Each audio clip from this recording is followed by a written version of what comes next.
14 மாசத்துக்கு பிறகு லெபனானுடைய மக்கள் நிம்மதி பெருமூச்சு விட்டுட்டு இருக்காங்க. யாரெல்லாம் அவங்களுடைய வீடுகளை விட்டுட்டு சொத்து செல்வங்கள் எல்லாத்தையும் விட்டுட்டு அகதி முகாமில் இருந்தாங்களோ அந்த மக்கள் எல்லாமே இன்னைக்கு அதிகாலையில் 4 மணிக்கு அவங்க எல்லாரும் அவங்கவுங்க வீடுகளுக்கு போகக்கூடிய அந்த ஒரு அற்புதமான காட்சிகளை பார்க்க முடிஞ்சது. எல்லாரோட முகத்தில் அவ்வளோ பெரிய ஒரு சந்தோஷம்.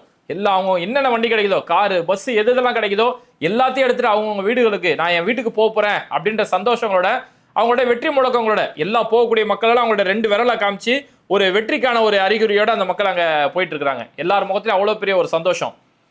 கூடவே ஹிஸ்புல்லாவுடைய தரப்புல இருந்து இப்போ அறிவிச்சிருக்காங்க, இந்த போர்ல இஸ்ரேல் கூட எங்களுக்கு 14 மாசம் நாங்கள் அந்த போர் நடத்திட்டு இருந்தோம், ஹிஸ்புல்லாவுக்கான முழு வெற்றி கிடைச்சிருக்குது அப்படின்னு சொல்லி ஹிஸ்புல்லாவுடைய தரப்புல இருந்து ஒரு அறிக்கை கொடுத்துருக்காங்க. ஏன்னா இஸ்ரேல் தான் போர் நிறுத்தம் அப்படி சொல்லி வந்திருக்காங்க. அதனால இந்த இடத்துல எங்களுக்கு முழுமையான வெற்றி. ஏன்னா ஹிஸ்புல்லா ஒவ்வொரு நாளுமே அவங்க அடிக்கக்கூடிய அடி இஸ்ரேலுக்கு கடுமையான பதிலடி கொடுத்துக்கிட்டே இருக்கிறாங்க. பல மீடியாக்கள் இஸ்ரேலுடைய தாக்குதலை காட்டுறாங்களே தவிர ஹிஸ்புல்லா எந்த அளவுக்கு தாக்குதல் நடத்துறாங்கன்ற பெரிய அளவில் காட்டுறதில்ல. திறந்த வெளியில அவர்களுடைய ராக்கெட் விழுந்தது இப்படியே கடந்து போயிடுறாங்க.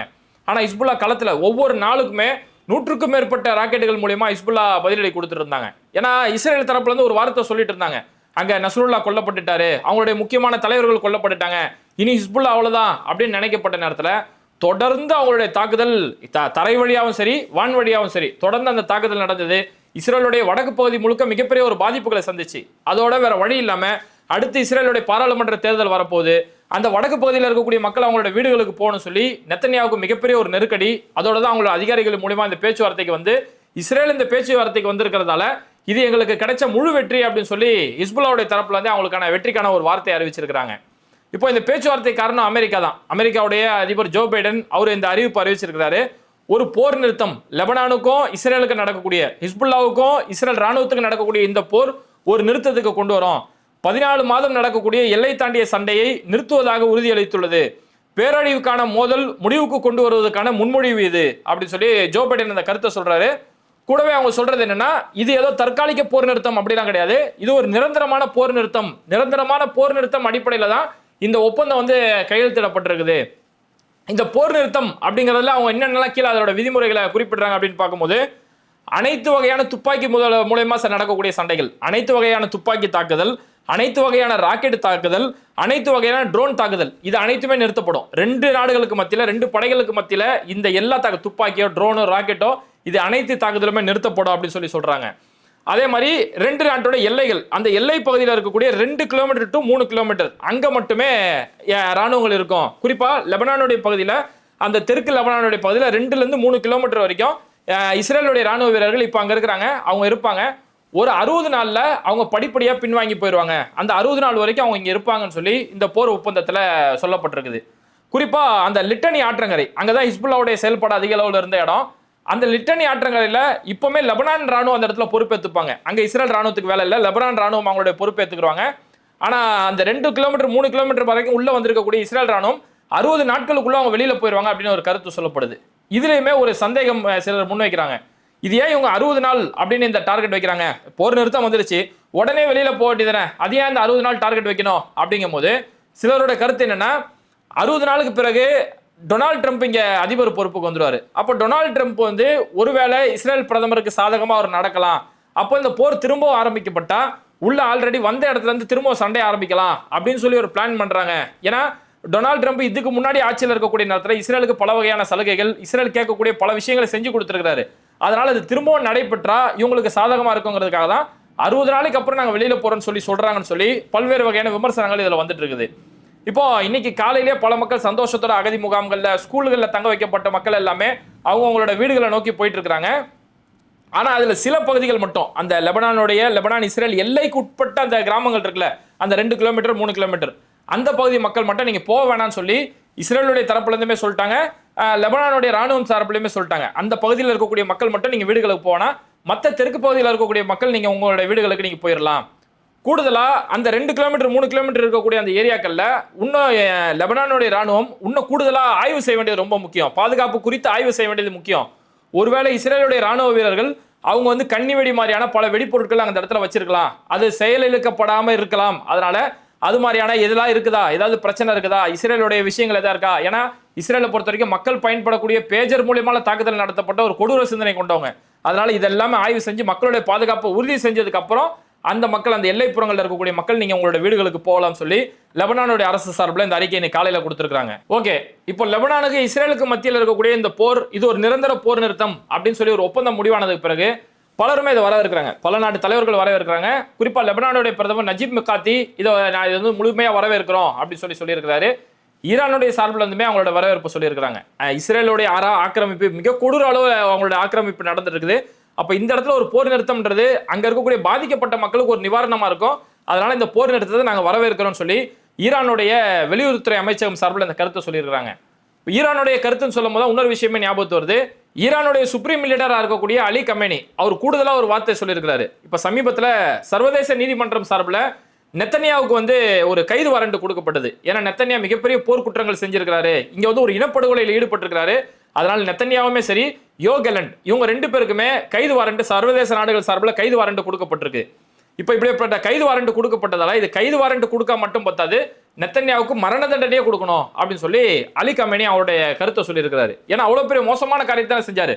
எங்கேயுமே நடக்காத அளவுக்கு மிகப்பெரிய கொடூரங்கள், குழந்தைகள் இருக்கக்கூடிய இடங்கள், ஹாஸ்பிட்டல்ஸ், வழிபாட்டு தலங்கள் சொல்லி போர்க்குற்றம் எப்படியெல்லாம் மீறப்படுமோ அதை எல்லாமே முழு மூச்சா செஞ்சுட்டு இருந்தவர் நெத்தன்யா. அதனால இந்த நெத்தன்யாவுக்கு மரண தண்டனை கொடுக்கப்படணும்னு சொல்லி ஈரானுடைய சுப்ரீம் லீடர் அவருடைய கருத்தை சொல்லியிருக்கிறாரு.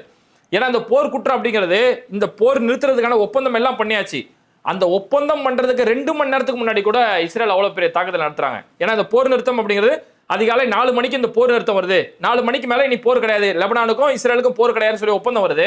ஆனா நைட்டு 1:30 மணி 2 மணி வரைக்கும் இஸ்ரேல் தாக்குதல் நடத்திட்டே இருக்கிறாங்க. லெபனானுடைய தலைநகர பெய்ரூட்ல தொடர்ந்து பல அடுக்குமாடி குடியிருப்புகள் இருக்கக்கூடிய இடங்கள்ல, வணிக வளாகங்கள் இருக்கக்கூடிய இடங்கள் சொல்லி பல இடங்கள்ல இஸ்ரேலுடைய தாக்குதல் நேற்று நைட்டு முழுக்க நடந்துச்சு. அங்கிருந்து களத்துல வரக்கூடிய வீடியோ எல்லாம் பார்க்கும்போது அவ்வளவு கொடூரமா இருக்குது. எல்லா மக்கள் வாழக்கூடிய குடியிருப்பு பகுதிகள், அதுல எல்லாம் ராக்கெட் மூலியமா தாக்குதல் நடத்தப்பட்டு அந்த பகுதியில பத்தி எறியக்கூடிய அளவுக்கு அவ்வளவு மோசமான ஒரு நிலைமை இருந்தது.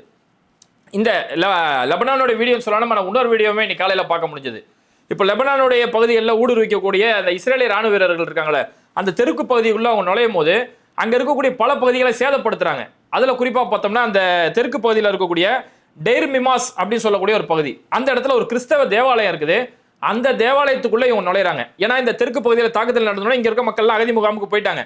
அங்க ஒரு கிறிஸ்தவ தேவாலயம் இருக்குது. அந்த தேவாலயத்துக்குள்ள போயிட்டு இஸ்ரேலிய ராணுவ வீரர்கள் ரொம்ப கொடூரமான காரியங்களை செய்யறாங்க. அந்த தேவாலயங்களை வந்து ரொம்ப இழிவுபடுத்துற மாதிரி, கிறிஸ்தவர்கள் எப்படியெல்லாம் வழிபாடு செய்வாங்களோ அந்த வழிபாடு இவங்க நடிச்சு காட்டுறாங்க. நடிச்சு காமிச்சு ஒரு மாதிரி கொலாவி, ஒரு மாதிரி கேலி செய்யக்கூடிய விதத்துல ரொம்ப மோசமான காரியத்துல அந்த இஸ்ரேல் ராணுவ வீரர்கள் செயல்பட்டாங்க. இந்த டெய்ர் மிமாஸ்ல இருக்கக்கூடிய தேவாலயத்துக்குள்ள பூந்து கிறிஸ்தவர்களுடைய வழிபாடு, அவங்களுடைய சடங்குகளை கேலி செய்யக்கூடிய விதத்துல இந்த இஸ்ரேலிய ராணுவ வீரர்கள் இது மாதிரியான காரியங்கள் செஞ்சது இன்னைக்கு சர்வதேச அளவில் ஒரு கண்டனத்துக்குரிய செயல்களா மாறி வருது. இதை சொல்லும் போது நமக்கு ஒரு விஷயம் சொல்லலாம்னு தோணுது. இன்னைக்குமே பார்த்தோம்னா நம்ம இஸ்ரேல் பலஸ்தீன் சம்பந்தமா ஒரு வீடியோ போட்டோம்னா கமெண்ட்ஸ்ல சில கிறிஸ்தவ பெயருடைய ஒரு சிலரை பார்க்க முடியும். ஒரு சிலர் கிறிஸ்தவ பெயருடையவங்க வந்து யூதர்கள் வெற்றி அடைவார்கள், இஸ்ரேலியர்கள் வெற்றி அடைவார்கள் அப்படின்னு சொல்லி அந்த கமெண்ட் பண்ணி அங்க நடக்கக்கூடிய இனப்படுகொலையை கூட ஆதரிக்கக்கூடிய மனநிலையில ஒரு சிலர் இருக்கிறத பார்க்க முடியுது. அவங்க எந்த மனநிலையில ஆதரிக்கிறாங்க அப்படின்னே தெரியல. ஏன்னா அந்த இஸ்ரேலியன் அப்படிங்கிறது தொடர்ந்து அவங்க கிறிஸ்தவர்களுக்கு எதிராக தான் பல நேரங்களில் செயல்படுறாங்க. ஏன்னா அந்த இஸ்ரேலுடைய பகுதிகளில், இஸ்ரேலுடைய ஆக்கிரமிப்பில் இருக்கக்கூடிய பகுதிகளில் கிறிஸ்தவர்கள் ஏதாவது வழிபாட்டில் ஈடுபட்டா, குறிப்பா அந்த கிறிஸ்துமஸோட நெருக்கத்தில் வழிபாட்டில் ஈடுபடுவாங்க. சிலுவையை தோல்ல தூக்கிக்கிட்டு அவங்க அந்த தெருக்கல்ல ஊர்வலம் மாதிரி வருவாங்க. அந்த ஊர்வலத்தெல்லாம் கேலி செஞ்சு செய்வாங்க. அவங்க அந்த பக்கம் ஊர்வலம் போகும்போது அந்த ஊர்வலத்தை பார்த்து எச்சி துப்புவாங்க. அங்க இருக்கக்கூடிய இந்த இஸ்ரேலியர்கள் அதை பார்த்து எச்சி துப்புவாங்க. தொடர்ந்து இது மாதிரியான காரியங்களை ஈடுபடுவாங்க. இது எல்லாத்துக்கும் மேல கிறிஸ்தவர்களோட நம்பிக்கை எப்படி பார்த்தோம்னாலும் இயேசுவை சிலுவையில அறைஞ்சது கிறிஸ்துவ நம்பிக்கை. அந்த இயேசுவை சிலுவையில அறைஞ்சதுமே இதே இஸ்ரேலியர்கள் தான், இந்த யூதர்கள் தான். அப்போ எந்த அடிப்படையில் இவங்களை இஸ்ரேல் ஆதரிக்கிறாங்க? சரி, இஸ்ரேல் ஆதரிச்சாலும் இஸ்ரேலோட இனப்படுகொலை ஆதரிக்கக்கூடிய நிலைமைக்கு போறாங்களே, அவங்க எல்லாம் அதை பார்த்து ஒரு பாடம் பெற்றுக்கலாம். கிறிஸ்தவ தேவாலயத்துக்குள்ள போய் அந்த மத சடங்குகளை இவ்வளவு ஒரு கேவலமா சித்தரிக்கக்கூடிய ஒரு நபர்கள் தான், ஒரு மனசாட்சி இல்லாத மிருகங்கள் தான் இந்த இஸ்ரேலிய ராணுவ வீரர்கள். சரி, இப்போ லெபனானுக்கு இஸ்ரேலுக்கு மத்தியில போர் நிறுத்தம் அப்படின்னு இங்க மிகப்பெரிய ஒரு அச்சம் என்னன்னா, இனி காசாவுடைய மக்கள் நிலைமை என்ன ஆகும் அப்படின்றதான் இங்க மிகப்பெரிய ஒரு அச்சமாக மாறி இருக்கு. ஏன்னா இவ்வளவு நாளா 2 நாடுகளில் தாக்குதல் நடத்திட்டு இருந்த இஸ்ரேல் இனி ஒரே தாக்குதலா காசா மேல தாக்குதல் நடத்துவாங்களே அப்படின்ற ஒரு அச்சம் இருக்கு. ஏன்னா அந்த அச்சம் வந்து சாதாரணமா இல்ல, அப்படிதான் நேற்று நைட்டுமே நடந்தது. இப்போ இந்த போர் நிறுத்தம் 4 மணிக்கு அறிவிக்கிறாங்களா, அதிகாலை 4 மணி சொல்லி 4:30 மணிக்கு இஸ்ரேல் அவங்களுடைய தாக்குதலை காசாவில் ரொம்ப கொடூரமா ஆரம்பிச்சிட்டாங்க. இன்னைக்கு காலையில் 4:30 மணிக்கு பார்த்தோம்னா வடக்கு காசாவில் இருக்கக்கூடிய அவுனியல் ஹர்தானி அப்படின்னு சொல்லக்கூடிய ஒரு பகுதி, இந்த பகுதியில் இருக்கக்கூடிய ஒரு ஸ்கூலு, அந்த ஸ்கூல்ல தான் மக்கள் தஞ்சம் அடைஞ்சிருக்கிறாங்க. அந்த ஸ்கூல்ல பார்த்தோம்னா இஸ்ரேல் நேற்று நைட்டு முழுக்கவே அங்க 5 ராக்கெட் தாக்குதல் நடத்தியிருக்கிறாங்க. இது இல்லாம துப்பாக்கி சூடு நடத்திருக்காங்க. அவங்களோட பீரங்கிகளை கொண்டு வந்து அந்த ஸ்கூல் வட்டாரம் முழுக்கவே சூழ்ந்துட்டாங்க. மக்கள் இருக்கக்கூடிய இடங்கள்ல அந்த வட்டாரம் முழுக்க சூழ்ந்துட்டு ஒரு கட்டத்துக்கு மேல மைக்கில் அனௌன்ஸ் பண்றாங்க. இவங்களோட டேங்க்ல கரெக்டா ஸ்கூல் வாசல்ல வந்து அடைச்சிட்டாங்க, வெளியில யாரும் போகாத அளவுக்கு. அந்த டேங்க் மூலமா அடைச்சிட்டு மைக்கில் அனௌன்ஸ் பண்றாங்க, எல்லாம் வெளியில வந்துருங்க. வெளியில வந்துட்டு அவங்க சொல்றாங்க, வெளியில வந்துட்டு பைத்லஹியாவுடைய தெருவழியா கமாலத்வான் ஹாஸ்பிட்டல் நீங்க போயிடணும் அப்படின்னு சொல்லி ஒரு அறிவிப்பு கொடுக்குறாங்க. சரி, இப்படி நைட்டு முழுக்க ராக்கெட் தாக்குதல் நடத்துறான், பீரங்கி வச்சுக்கிறான், துப்பாக்கி சூடு நடத்துறான், வேற வழி இல்ல, பிள்ளைங்க புட்டியை காப்பாத்திட்டு போலான்னு சொல்லி அவங்க கமாலத்வான் ஹாஸ்பிட்டலுக்காக கிளம்பி போறாங்க. அப்படி போகும்போது குழந்தைகளை பெண்களை விட்டுட்டு ஆண்கள் யாரெல்லாம் போறாங்களோ அவங்க எல்லாம் பிடிச்சி வச்சுக்கிறாங்க. அவங்களை விசாரணை அப்படிங்கிற பேர்ல கூட்டு போயிருக்காங்க. ஆனா எங்க கூட்டு போயிருக்காங்கன்னு இது வரைக்கும் எங்களுக்கு தெரியல அப்படின்னு சொல்லி அந்த பகுதி மக்கள் சொல்றாங்க. அப்ப நேற்று நைட்ல இருந்தே இஸ்ரேல் இந்த மாதிரியான காரியங்களை ஈடுபட்டாங்க. கூட பார்த்தோம்னா காசாவில் வடக்கு பகுதியில் இருக்கக்கூடிய அல் தாபின் அப்படின்னு சொல்லக்கூடிய ஒரு ஸ்கூல், இங்கேயுமே பொதுமக்கள் அதிக அளவில் தஞ்சம் புகுந்திருந்தாங்க. அந்த ஸ்கூல் மேல இஸ்ரேல் நடத்தப்பட்ட ஒரு தாக்குதல், அந்த தாக்குதல்ல 4 பொதுமக்கள் அநியாயமா கொல்லப்பட்டிருக்காங்க. இப்போ வரைக்கும் 4 பொதுமக்கள் சொல்லி களத்துல இருந்து நியூஸ் வந்திருக்குது. இந்த 4 பேர்ல ஒரு பத்திரிகையாளர் ஒருத்தர் அலா பௌசி ஃபர்ஹம் அப்படின்னு சொல்லக்கூடிய அலா ஃபௌசி ஃபர்ஹம் அப்படின்னு சொல்லக்கூடிய ஒரு பத்திரிகையாளர்களும் இதுல கொல்லப்பட்டிருக்கிறாரு அப்படிங்கிற ஒரு செய்தி.